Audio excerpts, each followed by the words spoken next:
Car il se trouve parmi mon peuple des méchants. Ils épient comme l'oiseleur qui dresse des pièges. Ils tendent des filets et prennent des hommes.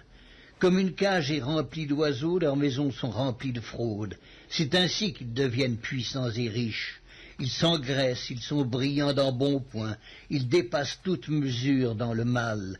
Ils ne défendent pas la cause de l'orphelin, et ils prospèrent. Ils ne font pas droit aux indigents. Ne châtierai-je pas ces choses-là, dit l'Éternel, ne me vengerai-je pas d'une pareille nation? Des choses horribles, abominables se font dans le pays. Les prophètes...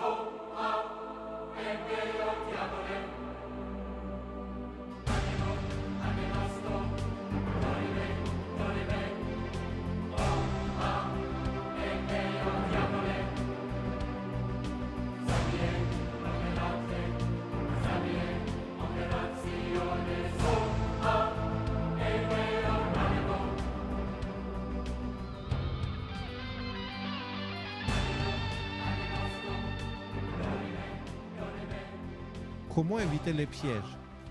Ce sera un petit peu plus compliqué que maintenant, mais ce sera toujours possible. Comment et pourquoi éviter ce piège du faux sauveur, de celui qui est à l'extérieur? Parce qu'en fait, ce que les gens ne comprennent pas, quand ils parlent de l'antéchrist, c'est qu'ils le voient avec des cornes et la peau rouge, etc., etc. Non, non, non, non, non. Ils tromperaient s'ils pouvaient même les élus, sauf que les élus, leur cœur est à Dieu, tu vois. Donc, ils ne peuvent pas les tromper parce que ce n'est pas eux-mêmes qui contrôlent leur vie, c'est Dieu qui les contrôle. Et donc, il ne peut pas les tromper à cause de ça. D'accord? Mais ça veut dire que c'est un tel séducteur et il va apparaître comme un séducteur dans une période où les gens seront preneurs de paix. Donc, le faux sauveur sera un justicier. Mais ça ne sera pas vraiment un faux sauveur, ça sera un justicier nécessaire qui vient clamer les dettes. C'est littéralement le punisseur.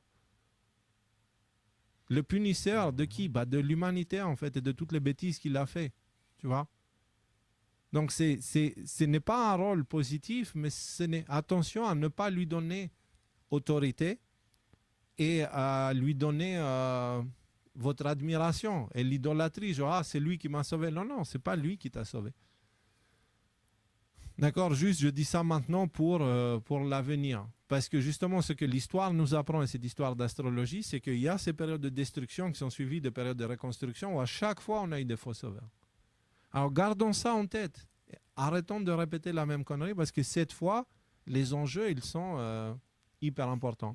Et ce que les étoiles disent, c'est qu'on ne fera pas l'erreur. Et que le nouveau monde, on est vraiment... Voilà, là, ça sent. Ferme ta gueule. Que personne ne vous séduise d'aucune manière, car il faut que l'apostasie soit arrivée auparavant, et qu'on ait vu paraître l'homme du péché, le fils de la perdition, l'adversaire qui s'élève au-dessus de tout ce qu'on appelle Dieu ou de tout ce qu'on adore, jusqu'à s'asseoir dans le temple de Dieu, se proclamant lui-même Dieu. Ne vous souvenez-vous pas que je vous disais ces choses lorsque j'étais encore chez vous? Et maintenant, vous savez ce qui le retient, afin qu'il ne paraisse qu'en son temps. Car le mystère de l'iniquité agit déjà. Il faut seulement que celui qui le retient encore ait disparu. Et alors paraîtra l'impie, que le Seigneur Jésus détruira par le souffle de sa bouche, et qu'il anéantira par l'éclat de son avènement. L'apparition de cet impie se fera par la puissance de Satan, avec toutes sortes de miracles, de signes et de prodiges mensongers, et avec toutes les séductions de l'iniquité pour ceux qui périssent parce qu'ils n'ont pas reçu l'amour de la vérité pour être sauvés. Aussi Dieu leur envoie une puissance d'égarement pour qu'ils croient au mensonge, afin que tous ceux qui n'ont pas cru à la vérité, mais qui ont pris plaisir à l'injustice, soient condamnés.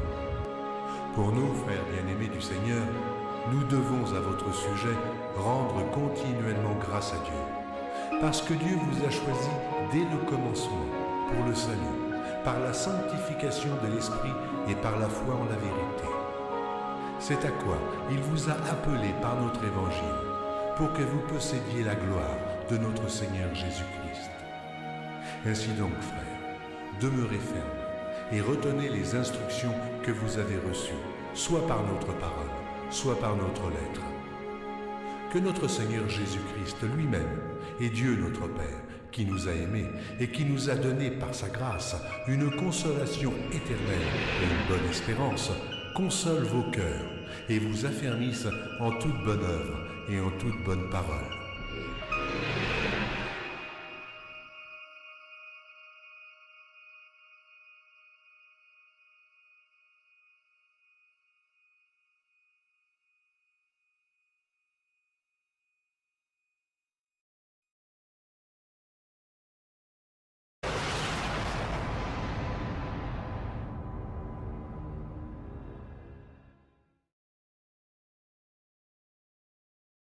Ils renient l'Éternel, ils disent « Il n'existe pas et le malheur ne viendra pas sur nous.